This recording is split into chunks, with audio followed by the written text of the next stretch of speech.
Thanks for joining us on Plus TV Africa. My name is Felicity Ezewike. Gunmen suspected to be hired assassins on Friday morning killed an All Progressive Congress APC local government chairman, Mr. Sonny Ejiago. The victim was the APC chairman for Idato North Council area of Imo State. He was among the local government chairmen elected in the fresh Congress conducted in the state. The Benue State House of Assembly has suspended the impeached Speaker, Mr. Tekembi Iyange, for 6 months. He was suspended by 19 members of the Assembly who held plenary at the Old Banquet Hall of the Benue State Government House, Makurdi. The lawmakers had moved to the Government House to hold the plenary after being barred from the Assembly complex by the police. Some policemen on guard in a private residence have allegedly killed a member of the Special Anti-Robbery Squad SARS in Alo, Idemili South local government area of Anambra State. The incident occurred near the home of the Minister of Labour and Employment, Senator Chris Ngige. An anonymous police officer in Oka said his colleague mistook the deceased for a kidnapper after distressed neighbors called the police attention to a situation as they saw a resident in the neighborhood being handcuffed. The officer in charge of SARS at Akuzu, Sunday Okwe, confirmed the incident, saying that the deceased was one of his subordinates. The police public relations officer in the state, Mr. Haruna Mohammed, is yet to make a statement. Senator Dino Melaye, who was alleged to have been kidnapped by unknown men, has resurfaced. This is coming a day after the lawmaker's family raised an alarm that the Kogi West senator was kidnapped. The senator had taken to his Twitter account to disclose how he escaped the attack and was in the wilderness for 11 hours.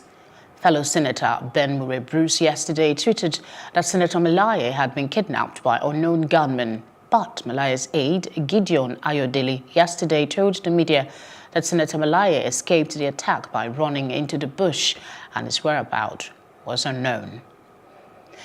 Barely 24 hours after an attack on Jakana town in Borno State by Boko Haram terrorists, Nigeria's army chief has redeployed top military commanders. The move is suspected to be a reaction to recent daredevil attacks by the terrorists on military formations in the northeast of the country. The Nigerian government has in the past claimed that the terrorist group had been degraded and lacked the capacity to carry out coordinated attacks. However, in recent times, attacks on military formations have been on the increase.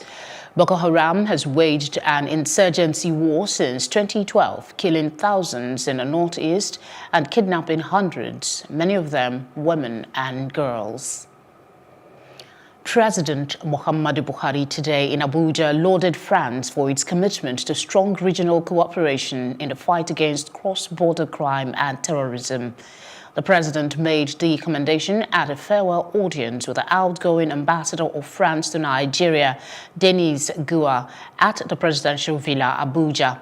President Buhari appreciated the roles and contributions of the French government to peace, security and stability in the countries in the West and Central African region.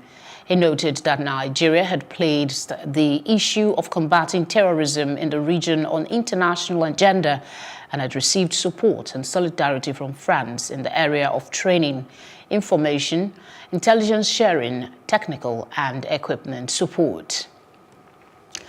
A Somali journalist has been killed in Mogadishu, making it the latest incident in a series of attacks targeting media practitioners in the country. The National Union of Somali Journalists on Friday said the incident happened when a man clad in police uniform at a checkpoint shot Adrizak Liman in the head in Hama Jajab neighborhood of Mogadishu.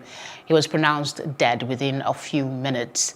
The union in a statement said the deceased had been working with London-based SBS TV in the Somali capital as a cameraman and sometimes as a technician. 5 people have been killed after a small passenger aircraft crashed on Friday in Southern Democratic Republic of Congo near the border with Angola, a local official said, given a provisional toll. The aircraft, operated by local airline Air Kasai, burst into flames after crashing just after takeoff from Kamako for a flight to Shikapa, 93 miles away. The Deputy Territorial Administrator, Anna Cletus Maswa Kapinga Safia, said the plane crashed into the bush 2 miles from Kamako and only 2 people got out, the pilot and a passenger. They are unable to talk. The crash is the second in a month in DR Congo's sprawling Kasai province. Last month, a light plane chartered by the World Food Programme had an accident on takeoff at Kamonia, leaving several people injured. President Emerson Mnangagwa of Zimbabwe today pledged to deliver a fair and transparent election amid UN concerns over alleged violations of political rights in the African country. Mnangagwa made the pledge on Friday at the Outreach Dialogue session of BRICS Summit in Johannesburg, South Africa. Zimbabweans will elect a new president and members of parliament on July 13th. These are the first elections to take place after the 3-decade rule of former President Robert Mugabe. South Africa's former president, Jacob Zuma, arrived at the Pietermaritzburg High Court today for his third appearance on corruption charges relating to a $2.5 billion arms deal in the late 1990s.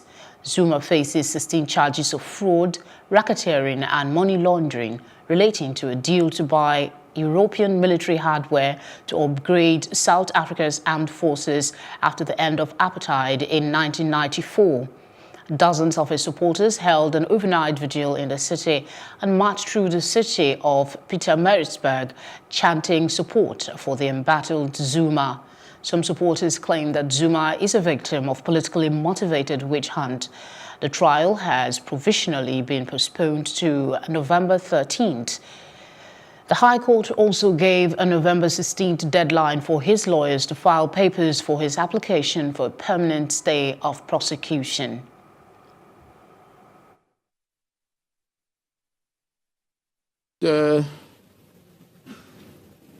Zuma, your matter is provisionally adjourned to the 30th of November 2018 in this court. You are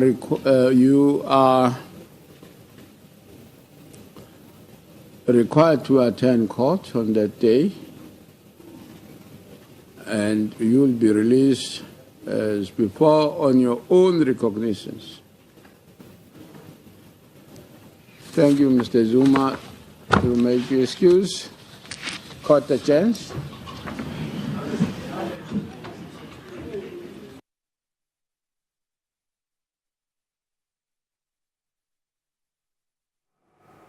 A lawyer for a group of Ugandan opposition leaders has warned that 73-year-old President Yoweri Museveni is heading for a life presidency after a court upheld a constitutional amendment scrapping presidential age limits.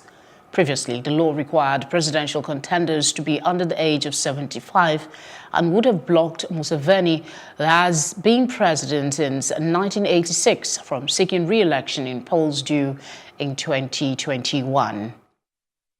The court declares that sections 1, 3, 4, and 7 of the Constitution Amendment Act No. 1 of 2018, which remove age limits for the President and Chairperson Local Council, 5, to contest for election to the respective offices and for the implementation of the recommendations of the Supreme Court in Presidential Election Petition No. 1, Amama Mbabazi against Yoweri Museveni, have each been passed in full compliance with the Constitution and therefore remain the lawful and valid provisions of the Constitution Amendment Act No. 1 of 2018. What happened at Parliament was a takeover of Parliament by the military and therefore violated the fundamental dictates of good governance. And therefore, to us, we think we should appeal. However, we have been able to expose the mafia. Our colleagues who thought possibly President Museveni meant well for them have now known that the law was just about himself getting his age limit and therefore ditch them along the way. When we return, we'll bring you the latest update on the immigration border issue between the U.S. and Mexico, Russia meddling in the U.S. election, and more. Don't go away.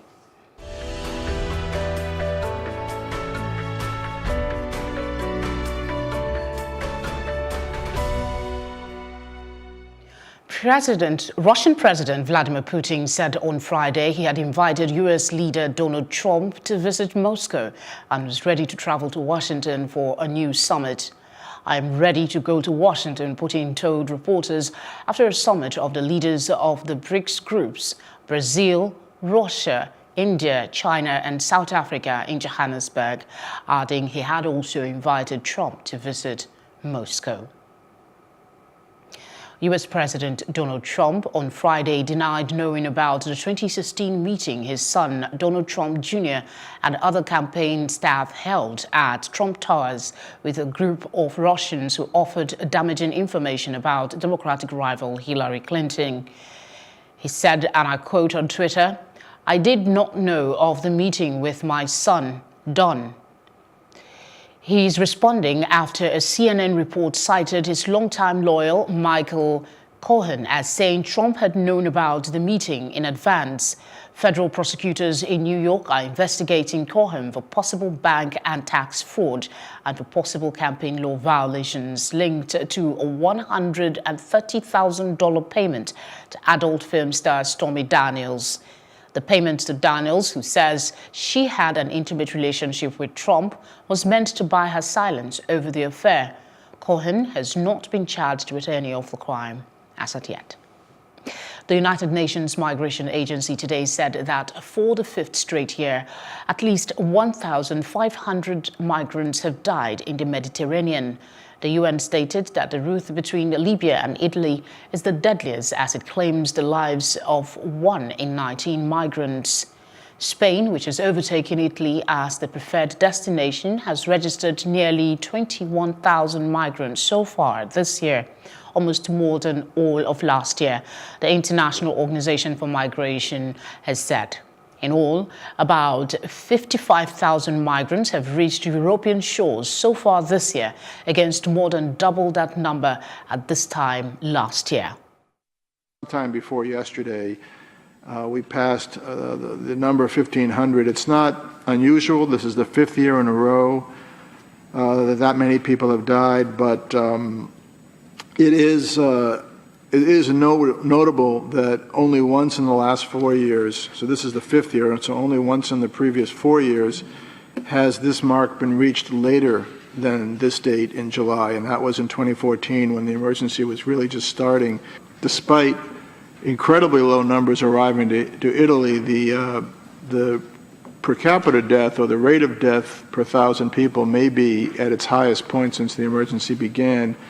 1,111 deaths were recorded on the central route for only 18,000 arrivals. So it's 1 of every 18, or you could actually say 1 of every 19 attempt ends in death, because you have to add the 1,000 plus deaths to the 18,000 plus arrivals. We'll bring you business reports after this break. Stay with us.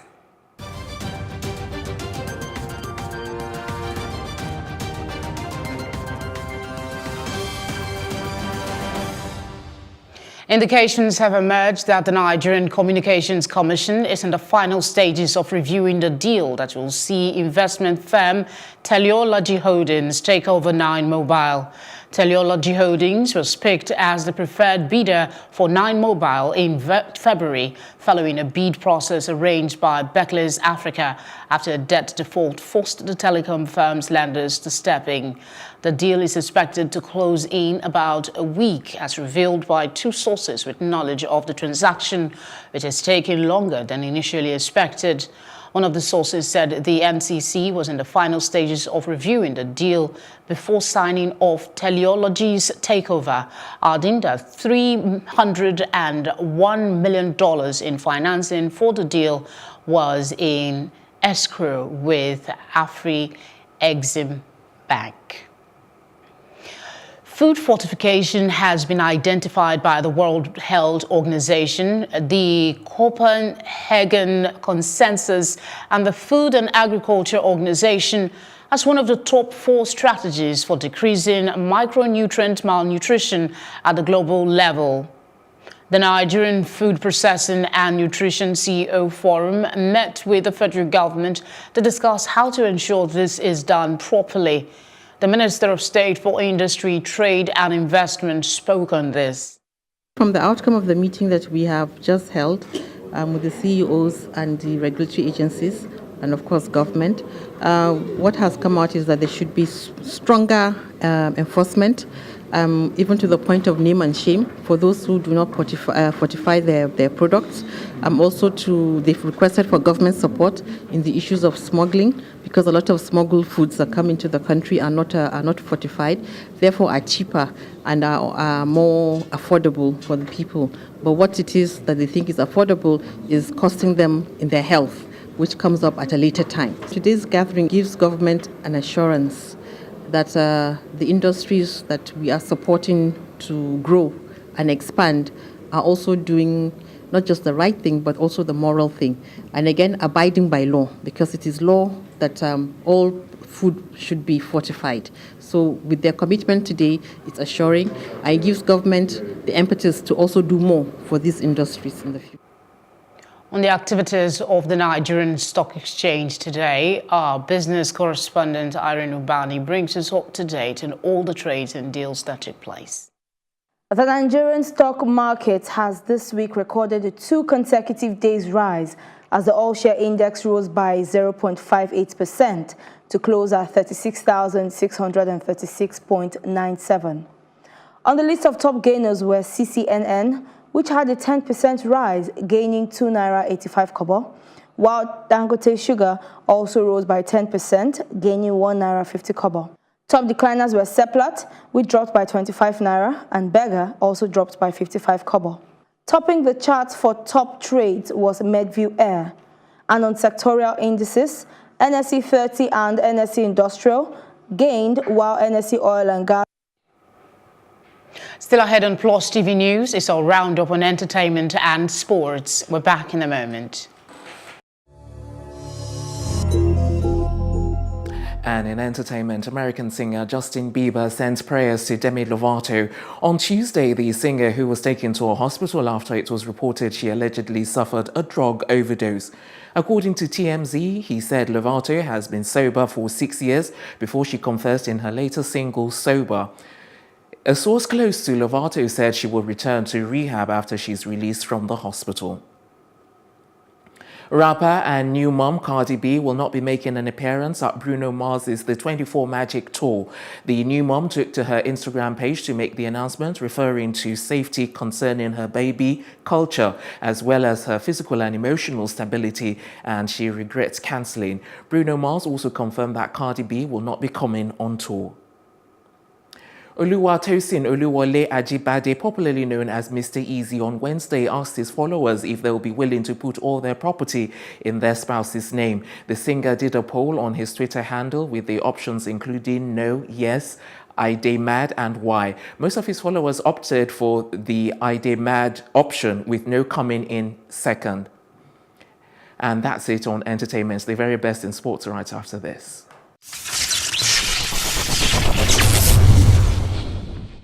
And in sports, the Nigeria Football Federation has launched an investigation into an allegation of bribery against Super Eagles coach Salisu Yusuf.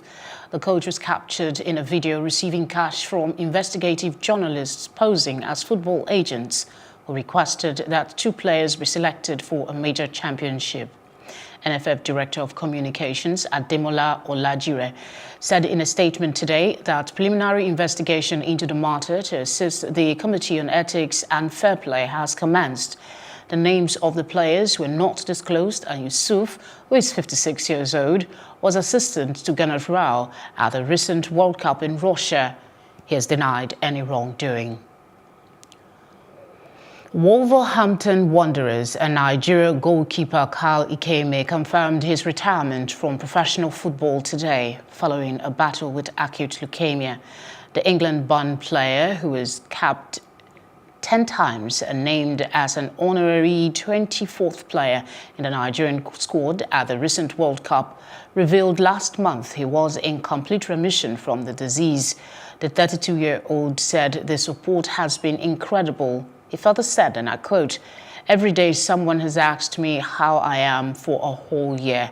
It's incredible to think people actually care so much that they'll do fundraisers in my name." End of quote. He said after consultations with his doctors, he made the decision to retire as the illness took a toll on his body and his health is priority.